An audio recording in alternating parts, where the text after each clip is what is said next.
नमस्ते बच्चों, आप सभी का स्वागत आपके अपने चैनल में, विजेता चैनल में। और मैं हूं आपके साथ आपके science teacher doctor Jyoti Sharma. बच्चों, आपको पता है कि जो हमारे आसपास के जितने भी तरह के जीव हैं, विविध प्रकार के जो जीव हैं, उनकी संख्या लगातार बढ़ती ही जाती है। वो संख्या जो है वो अपने आप में कभी कम नहीं होती। तो ऐसा क्यों होता है बच्चों? क्योंकि ये जो सभी तरह के जो जीव हैं वो अपनी संख्या लगातार बढ़ाते रहते हैं। तो बच्चों, ये जो अपनी संख्या लगातार बढ़ाने का जो प्रक्रम है वो जनन कहलाता है। और आज हम जनन के विषय में ही बात कर रहे हैं। तो हमारा जो पाठ है, पाठ 6, जिसका नाम है जंतुओं में जनन, आइए इसी विषय पर हम बात करते हैं। ठीक है बच्चों, तो पहला प्रश्न जो मैंने लिया है, जनन बच्चों दो प्रकार का होता है, अलैंगिक जनन और लैंगिक जनन। तो यहाँ पर प्रश्न जो पूछा गया है वो है अलैंगिक जनन किसे कहते हैं, और जंतुओं में अलैंगिक जनन की दो विधियों का वर्णन करो। विस्तृत रूप से लिखने के लिए बच्चों ये वाला प्रश्न इस पाठ में से आता ही आता है।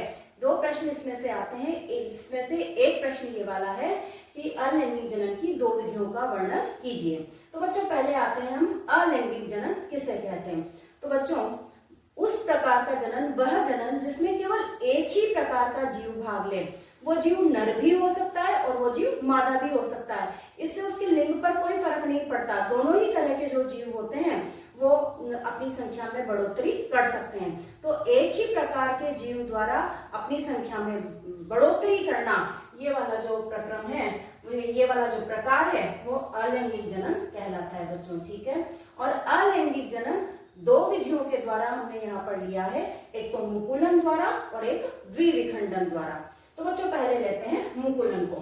तो हाइड्रा पानी में पाए जाने वाला निम्न स्तर का प्राणी है बच्चों, निम्न स्तर का जीव है। और इसके अंदर जो जनन होता है वो मुकुलन के द्वारा होता है बच्चों। जैसे अपने फुंसी हो जाती है और वो थोड़ी सी उभरी हुई होती है अपनी स्किन से, उसी तरह से हाइड्रा में एक फुंसी टाइप में एक अतिवृद्धि निकलती है। उस फुंसी को क्या कह दिया है यहाँ पे? अतिवृद्धि। तो एक अतिवृद्धि निकलती है जिसे हम मुकुल कहते हैं। और ये जो अतिवृद्धि है वो लगातार बढ़ती जाती है, और वो इतनी बढ़ जाती है कि कुछ समय बाद में वो इस मात्र पौधे से, मात्र हाइड्रा से वो अलग हो जाती है। तो ये संतति बन जाती है और मात्र हाइड्रा जो है वो अपने आप में अलग जीव रह जाता है। तो इस तरह से बच्चों ये जो अतिवृद्धि निकली इसको मुकुल कहते हैं, और मुकुलन के द्वारा हाइड्रा में नए जीवों का निर्माण होता है। ठीक है बच्चों, अगली जो विधि थी वो थी द्विविखंडन। जैसा कि नाम से ही पता चल रहा है, द्विविखंडन यानी कि दो भागों में टूटना। तो अमीबा में बच्चों इस विधि के द्वारा अलैंगिक जनन होता है। अमीबा को आप जानते हो बीच में केंद्रक रहता है, बाकी के जो अन्य कोशिकाओं और जीव द्रव्य रहते हैं वो यहाँ पर रहते हैं। आपको याद है ना बच्चों, अमीबा कौन सा जीव है? एक कोशिकीय जीव के रूप में हम अमीबा को जानते हैं। और ये जितना जो पानी भरा रहता है, नदी का, तालाब का, उन सभी में हम सूक्ष्मदर्शी के द्वारा अमीबा को देख सकते हैं। और इसका जो आकार है बच्चों वो निश्चित नहीं होता। कभी भी इसके कूटपाद, कभी ये गोल हो जाता है, कभी इसके ऐसे कूटपाद उंगलियों जैसे निकले रहते हैं। तो इसका जो आकार है वो कभी भी निश्चित नहीं होता है। तो ये अमीबा है बच्चों। जब इसको जनन करना होता है द्विविखंडन के द्वारा, तो इसका जो केंद्रक होता है वो दो भागों में टूटने लगता है। ये देखिए दो भागों में टूट रहा है, यहाँ पर ये लगभग दो भागों में टूट चुका है। तो जब ये दो भागों में टूटने ही वाला होता है, अमीबा का केंद्रक विभाजित होने वाला होता है, तो ये जो पूरा अमीबा है वो भी इस तरह से दो भागों में धीरे धीरे विभाजित होने लग जाता है। ये बच्चों देखिए दो अमीबा बन गए।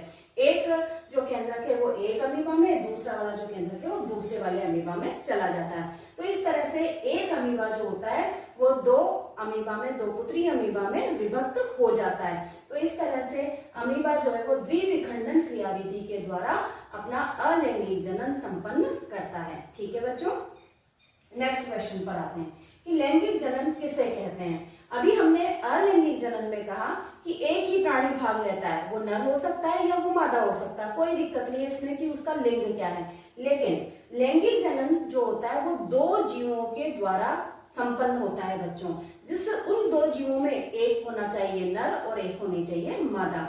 तो लैंगिक जनन नर व मादा जीवों के द्वारा एक साथ संपन्न होने वाली प्रक्रिया है बच्चों। ठीक है, इसमें नर व मादा दोनों की आवश्यकता होती है। ठीक है, अगला जो प्रश्न आता है, तो लैंगिक जनन की परिभाषा को हम इस तरह से कह सकते हैं, और मनुष्य में, पौधों में जिनमें बीज बनते हैं, उन सभी में लैंगिक जनन संपन्न होता है। अगला जो प्रश्न है कि नर युग्मक तथा मादा युग्मक के नाम लिखो। तो बच्चों, मनुष्य में, मनुष्य की यहाँ पर बात हो रही है, मनुष्य में नर युग्मक का नाम है शुक्राणु और मादा युग्मक का नाम है अंड। ठीक है, और ये जो दोनों ही युग्मक होते हैं वो इनके अंदर एक गुणसूत्र पाया जाता है बच्चों। द्विविभाजन के अर्धसूत्री विभाजन के द्वारा इनके अंदर जो पाया जाने वाला गुणसूत्र है उसकी संख्या 1 होती है। ठीक है, और ये एक कोशिकीय रचनाएं होती है। जो शुक्राणु और अंड हैं वो दोनों ही एक कोशिकीय रचनाएं होती हैं। नेक्स्ट जो क्वेश्चन आता है वो है निषेचन किसे कहते हैं। तो नर युग्मक का और मादा युग्मक का, नर युग्मक कौन सा था बच्चों, अभी जस्ट हमने पढ़ा शुक्राणु, और मादा युग्मक कौन सा था, अंड। तो नर युग्मक का और मादा युग्मक का जो मिलने का प्रक्रम है, जो मिलने की प्रक्रिया है, उसे निषेचन कहते हैं। और निषेचन कहाँ पर होता है बच्चों, निषेचन जो होता है वो मनुष्य में अंडवाहिनी में, मादा की जो अंडवाहिनी होती है वहां पर ये दोनों युग्मक मिलते हैं और वहीं पर निषेचन की प्रक्रिया संपन्न होती है। तो बच्चों, कई बार वस्तुनिष्ठ प्रश्न में ये प्रश्न पूछ लिया जाता है कि मनुष्य में निषेचन की प्रक्रिया कहाँ संपन्न होती है। तो अंडवाहिनी वो स्थान है बच्चों जहां पर मनुष्य में निषेचन की प्रक्रिया संपन्न होती है। ठीक है, और निषेचन के बाद में, निषेचन से पहले तो हम उनको युग्मक बोल रहे थे, नर युग्मक, मादा युग्मक, लेकिन निषेचन के बाद में जो संरचना बनती है अब हम उसे युग्मनज बोलते हैं। क्या बोलेंगे बच्चों, युग्मनज। और युग्मनज जो होता है उसमें 2 गुणसूत्र यानी गुणसूत्र जो है वो जोड़ों के रूप में आ जाते हैं, एक तो नर का हो जाएगा और एक मादा का हो जाएगा। ठीक है, फिर अगला नेक्स्ट क्वेश्चन है कि जरायुज व अंड प्रजक जंतु किसे कहते हैं। नाम से पता चल रहा है बच्चों अंड प्रजक का, तो कि जो जंतु अंडे देते हैं उन्हें हम अंड प्रजक जंतु कहते हैं। और इन अंडों का विकास जो होता है, अंडों से निकलने के बाद जो इन जंतुओं का जो विकास होता है, बच्चों का जो विकास होता है, तो इसमें अंडे से निकलने के बाद में ही उन जंतुओं का विकास पूर्ण रूप से हो पाता है। बच्चों, अपने आसपास पर्यावरण में, पेड़ों पर, अपने आसपास जो पेड़ लग रहे हैं उन पर आपने देखा होगा कि जो चिड़िया है, कबूतर है, ये जो अंडे देते हैं तो अंडे से बिल्कुल छोटा सा चूजा निकलता है, उसके पंख भी नहीं होते, उसकी चोंच भी बहुत मुश्किल से खुलती है। तो वो जो उसकी जो माता पिता हैं वो 15-20 दिन तक, 1 महीने तक बिल्कुल उसके आसपास रहते हैं, उसे चोंच में खाना खिलाते हैं। धीरे धीरे उसके पंखों का निर्माण होता जाता है, वो पंखों से उड़ना सीखता है और तब जाके कहीं वो 1-2 महीने में पूर्ण उसका विकास होता है और वो उड़ने लगता है। ठीक है, तो जो इसमें बच्चों का जो विकास है अंड प्रजक जंतुओं में वो अंडे से उत्पन्न होने के बाद होता है। ठीक है, जबकि जरायुज जो होता है वो बिल्कुल उल्टा होता है। जरायुज प्राणियों में जो जन्म लेने वाले बच्चे हैं वो बिल्कुल पूर्ण विकसित होते हैं, अपने माता पिता की तरह से पूर्ण विकसित होते हैं, और जो हम कह सकते हैं कि जो अपने ही समान बच्चों को जन्म देते हैं ऐसे प्राणी जरायुज कहलाते हैं। तो जरायुज के जो उदाहरण हैं वो सभी जो स्तनधारी होते हैं, जो सभी अपने स्तनों से बच्चों को दूध पिलाते हैं, वो सभी इसी श्रेणी के अंतर्गत आते हैं। जैसे मनुष्य, गाय, बिल्ली, ये सारे के सारे इसी श्रेणी में आते हैं बच्चों। इसी तरह से अंड प्रजक जंतुओं के उदाहरण आप जानते होंगे, अपने आसपास खूब देखते हैं आप, चिड़िया है, कबूतर है, मोर है, सारे के सारे जो पक्षी आ जाते हैं। रेप्टिलिया वर्ग के आ जाते हैं इसके अंदर, सांप आ जाता है। उभयचर वर्ग का मेंढक आ जाता है इसके अंदर। ठीक है, और मेंढक, चिड़िया, मछलियां, सांप, ये सारी जो है जीव वो इसके अंदर आ जाते हैं जो कि अंडे देते हैं। ठीक है बच्चों, क्लियर है यहाँ तक। नेक्स्ट प्रश्न है बच्चों, मनुष्य में नर व मादा जनन तंत्र की संरचना समझाते हुए लैंगिक जनन की क्रियाविधि लिखो। अभी मैंने कहा था कि आपसे 2 निबंधात्मक प्रश्न इसमें से पूछ लिए जाते हैं विस्तृत आंसर देने के लिए। तो जो पहला प्रश्न तो मैंने बता दिया था अलैंगिक जनन वाला, और जो दूसरा वाला प्रश्न है बच्चों वो ये वाला प्रश्न है। ठीक है, तो इसमें हमें नर व मादा जनन तंत्र की अलग अलग संरचनाएं बतानी है। कई बार सिर्फ नर जनन तंत्र या सिर्फ मादा जनन तंत्र भी पूछ लिया जाता है बच्चों। तो जो भी पूछा जाए, मैंने दोनों एक साथ बनाए हैं, जो भी पूछा जाए आपको उसी का जवाब देना है। ठीक है, तो हम चित्र बनाते हैं। चित्र बहुत सिंपल बनाया है मैंने। ये देखिए बच्चों, मनुष्य में नर जनन तंत्र में 2 वृषण पाए जाते हैं और ये वृषण ही अर्धसूत्री विभाजन के द्वारा शुक्राणुओं का निर्माण करते हैं। अब शुक्राणु जब बन गए तो वो इस शुक्र वाहिनी के द्वारा, ये नलियां दिख रही है बच्चों, तो ये शुक्र वाहिनी या शुक्र नलिकाएं कहलाती है। तो इस शुक्र नलिका के द्वारा शुक्राशय में जाकर इकट्ठे हो जाते हैं। यहीं पर बच्चों 2 ग्रंथियां पाई जाती हैं। ये दोनों ग्रंथियां अपना जो स्राव है, क्षारीय स्राव है, वो उन शुक्राणुओं में स्रावित कर देती हैं, जिससे वीर्य का निर्माण हो जाता है। और जब लैंगिक जनन होता है, जब मैथुन की क्रिया होती है, तब यहाँ पर जो वीर्य भरा हुआ रहता है, उस वीर्य को इस शिश्न के द्वारा बाहर मादा की योनि में छोड़ दिया जाता है।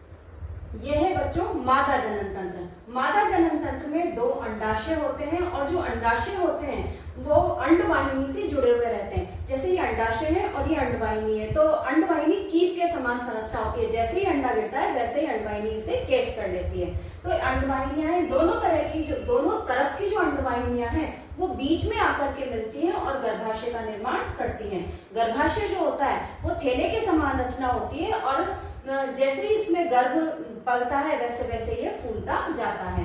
गर्भाशय का जो निचला भाग है बच्चों वो योनि कहलाता है, ठीक है। और जो मैथुन क्रिया होती है तो इस योनि से ही जो शुक्राणु, योनि में वीर्य डाला जाता है और इस वीर्य में से जो शुक्राणु होते हैं वो गति करते हुए अंडवाहिनी में जाते हैं और अंडवाहिनी में ये अंड से जुड़ करके निषेचन की क्रिया संपन्न करते हैं। युग्मनज बन जाता है और वो युग्मनज जो है वो अपना विभाजन, समसूत्री विभाजन उसके अंदर होते हैं और वो 64 कोशिकीय होकर अंडवाहिनी, इसमें गर्भाशय में आकर के वो विकसित होने लगता है, ठीक है। अब गर्भाशय से और उसके भ्रूण के बीच में, जो जन्म लेने वाला जो भ्रूण है जो वहां पर विकसित होगा, उसके बीच में एक संरचना बनती है जिसे प्लेसेंटा कहते हैं और उस प्लेसेंटा के द्वारा ही माता और उस भ्रूण के अंदर पदार्थों का लेन देन होता रहता है बच्चों। जब गर्भावधि पूर्ण होती है मनुष्य में, जो कि 9 महीने 9 दिन मानी गई है, जब गर्भावधि पूर्ण होती है तो इस योनि द्वार के द्वारा उस बच्चे का जन्म हो जाता है और उस गर्भावधि में बच्चा जो है वो पूर्ण विकसित भी हो जाता है, ठीक है बच्चों। तो ये थी हमारी क्रियाविधि।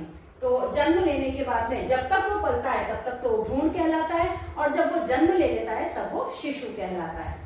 अब मनुष्य के शुक्राणु की संरचना बताइए। तो देखिए बच्चों, मनुष्य में ये शुक्राणु जो होता है वो 3 भागों में विभक्त होता है। सिर, इसका फूला हुआ भाग रहता है, सिर में केंद्रक होता है। सिर के ऊपर एक नुकीली सी संरचना बनती है, वो एक्रोसोम कहलाती है और इस एक्रोसोम में जो एंजाइम्स पाए जाते हैं जो कि अंड को जाकर उसे विभेदित करेंगे, वो जो एंजाइम है वो एक्रोसोम में पाए जाते हैं। मध्य भाग थोड़ा सा मोटा होता है, इसमें माइटोकॉन्ड्रिया बहुत ज्यादा मात्रा में रहते हैं और ये माइटोकॉन्ड्रिया इसको गति करने के लिए ऊर्जा प्रदान करते हैं। लास्ट में ये जो पूंछ होती है, इस पूंछ की सहायता से ही ये योनि से गति करता हुआ और अंडवाहिनी तक पहुंचता है, ठीक है बच्चों। तो ये इस तरह से मनुष्य में शुक्राणु की संरचना है। अब थोड़ा सा, ये इस प्रश्न का भाग नहीं है लेकिन मैं आपको थोड़ा सा ऐसे ही बता रही हूँ। निषेचन, अभी ये वाला जो शुक्राणु था, ये अंड बनाया है मैंने, तो अंड के बाहर देखिए 3 परतें बनी हुई होती हैं। लाखों शुक्राणु अंड के केंद्र तक पहुंचना चाहते हैं बच्चों, पर केवल एक शुक्राणु ही अंड के केंद्र तक पहुंच पाता है और वो जो एक शुक्राणु पहुंचता है उसका केंद्रक और अंड का केंद्रक दोनों संलयित हो जाते हैं, दोनों मिल जाते हैं और तभी जो युग्मनज है उसका निर्माण होता है बच्चों, ठीक है। तो इस तरह से शुक्राणु की संरचना हो गई है और निषेचन और युग्मनज को मैंने आपको चित्र के द्वारा समझा दिया है। अगला क्वेश्चन आ जाता है, निषेचन कितने प्रकार का होता है। निषेचन अभी हमने बताया कि नर और मादा युग्मक का मिलना निषेचन कहलाता है। अब निषेचन जो होता है वो 2 प्रकार का होता है, आंतरिक निषेचन और बाह्य निषेचन। तो आंतरिक निषेचन, जो निषेचन मनुष्य के शरीर में, मादा के शरीर में संपन्न हो रहा हो, वो निषेचन आंतरिक निषेचन कहलाता है। और आंतरिक निषेचन जो होता है वो सभी स्तनधारियों में होता है बच्चों, मनुष्य, गाय, भैंस, बकरी, इन सभी में आंतरिक निषेचन पाया जाता है। जबकि जो बाह्य निषेचन है उसके अंदर जो निषेचन की क्रिया होती है, अंड और शुक्राणु जो मिलते हैं वो वातावरण में मिलते हैं। मादा के शरीर में नहीं मिलते हैं, वो बाह्य वातावरण में मिलते हैं। तो इस तरह का जो निषेचन है वो बाह्य निषेचन कहलाता है। जैसे कि मादा ने पहले अंडे दे दिए और उसके ऊपर नर प्राणी आकर के और अपने शुक्राणु छोड़ देता है, फिर वो शुक्राणु अंडों के भीतर जाते हैं और उन्हें निषेचित करते हैं। तो इस तरह का जो बाह्य निषेचन है वो सभी तरह के जलीय प्राणियों में देखा जाता है बच्चों। ठीक है, फिर नेक्स्ट क्वेश्चन है युग्मनज व गर्भ में भिन्नता बताइए। तो निषेचन के फलस्वरूप बनी जो संरचना है वो युग्मनज कहलाती है। यह एक कोशिकीय होती है और ये अंडवाहिनी में बनता है। ठीक है बच्चों, जबकि जो बहुकोशिकीय युग्मनज 64 कोशिकीय युग्मनज जब हो जाता है तो वो गर्भाशय में जाता है। तो जबकि जो बहुकोशिकीय युग्मनज है जब गर्भाशय में आकर जुड़ जाता है तब ये गर्भ कहलाता है। उससे पहले ये गर्भ नहीं कहलाएगा, जब वो प्लेसेंटा से जुड़ेगा तभी वो गर्भ कहलाएगा और जीव का पूर्ण विकास गर्भावधि में ही होता है। ठीक है बच्चों, तो जब तक वो मादा के शरीर में रहता है, अपनी माता के शरीर में रहता है, तब तक हम उसे गर्भ ही कहते हैं और इसीलिए इस काल को गर्भावधि कहा जाता है बच्चों। ठीक है, क्लियर है यहाँ तक। नेक्स्ट प्रश्न है बच्चों, कायांतरण किसे कहते हैं और मेंढक का जीवन चक्र कायांतरण द्वारा समझाइए। तो कुछ विशेष परिवर्तनों के साथ छोटे जीवों का, तो यहाँ पर हम मेंढक की बात कर रहे हैं, तो मेंढक का जो छोटा जीव है वो टेडपोल कहलाता है। ये देखिए बच्चों, ये टेडपोल। तो कुछ विशेष परिवर्तनों के साथ छोटे जीवों का वयस्क में परिवर्तित हो जाना कायांतरण कहलाता है और ये जो कायांतरण है वो थायरॉक्सिन हार्मोन द्वारा नियंत्रित होता है बच्चों।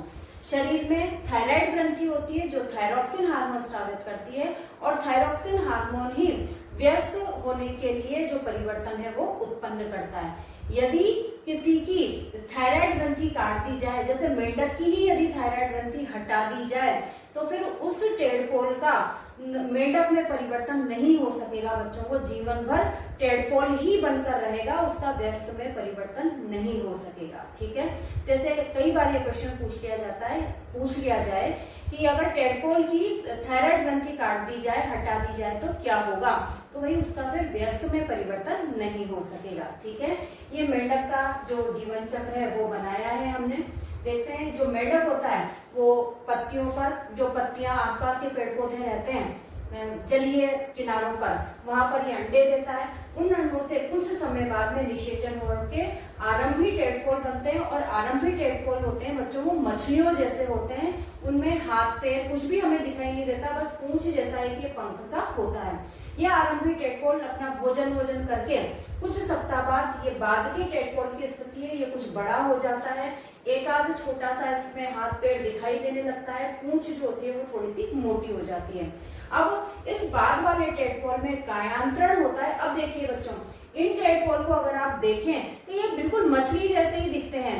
हमें अगर हम इनको देखें तो हम कह ही नहीं सकते कि भाई ये मेंढक के छोटे बच्चे हैं, इतना अंतर हो जाता है। तो अब ये जो बाद का टेडपोल है इसमें कायांतरण की प्रक्रिया होती है और ये देखिए ये मेंढक में परिवर्तित हो जाता है, वयस्क मेंढक में परिवर्तित हो जाता है। तो देखिए इसमें और इसमें कितना अंतर है। तो इस तरह से कुछ विशेष परिवर्तन हो जाते हैं जिन्हें ही कायांतरण कहा जाता है। ठीक है बच्चों, इसी को चित्र बनाकर हम वर्ड्स में भी लिख देंगे। अगला जो है क्लोनिंग किसे कहते हैं, तो किसी समरूप कोशिका या किसी अन्य जीवित भाग अथवा संपूर्ण जीव को ही कृत्रिम रूप से उत्पन्न करने की जो प्रक्रिया है बच्चों वो क्लोनिंग कहलाती है। ठीक है, कई जीवों का जो विकास है वो क्लोनिंग के द्वारा किया गया है। नेक्स्ट है डॉली कौन है, तो डॉली क्लोनिंग से उत्पन्न हुई एक भेड़ का नाम है बच्चों, एक भेड़ है।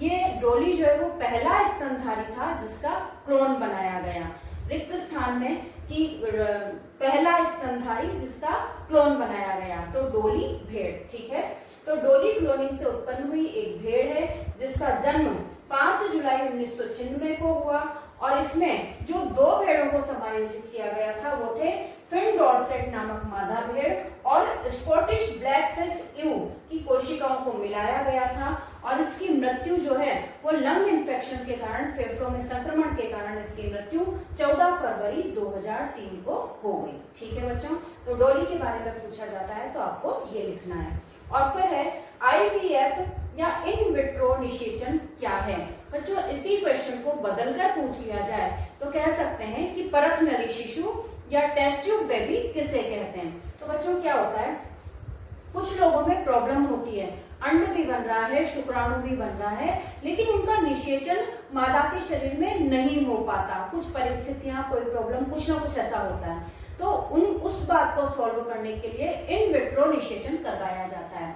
तो मादा के शरीर से बाहर पहले तो भाई मादा के अंड ले लिए जाते हैं, उसके नर व्यक्ति के शुक्राणु ले लिए जाते हैं, एकत्रित कर लिए जाते हैं, और फिर उन्हें मादा शरीर से बाहर एक टेस्ट ट्यूब में निषेचित करवाया जाता है कृत्रिम परिस्थितियों में। तो अब निषेचन के बाद में उनको 1 सप्ताह तक निषेचित जो ह्यूमनस हुए हैं उन्हें रखा जाता है, ताकि उनमें समसूत्री विभाजन हो सके और उनका जो कोशिकीय आकार है, जो कोशिकाएं हैं, उनमें वृद्धि हो सके।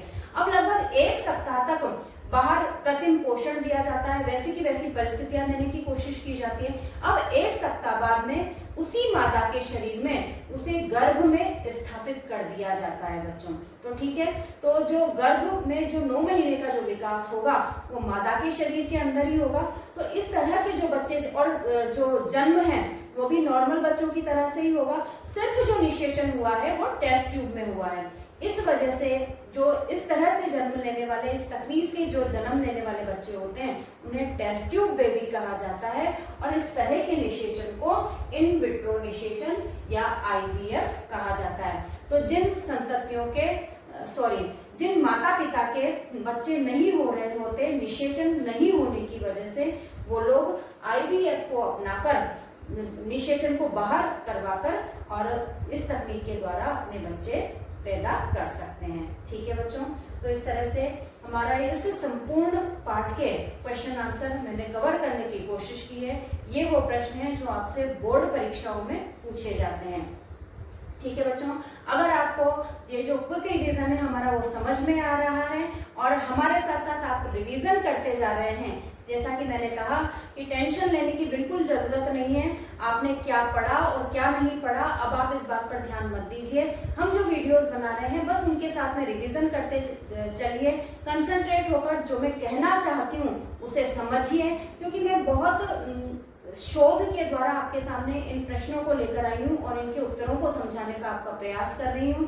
तो बच्चों पढ़ते रहिए, लगे रहिए और टेंशन बिल्कुल मत कीजिए। इसी के साथ इस पाठ को हम यहीं पर समाप्त करते हैं। आज्ञा दीजिए, नमस्ते।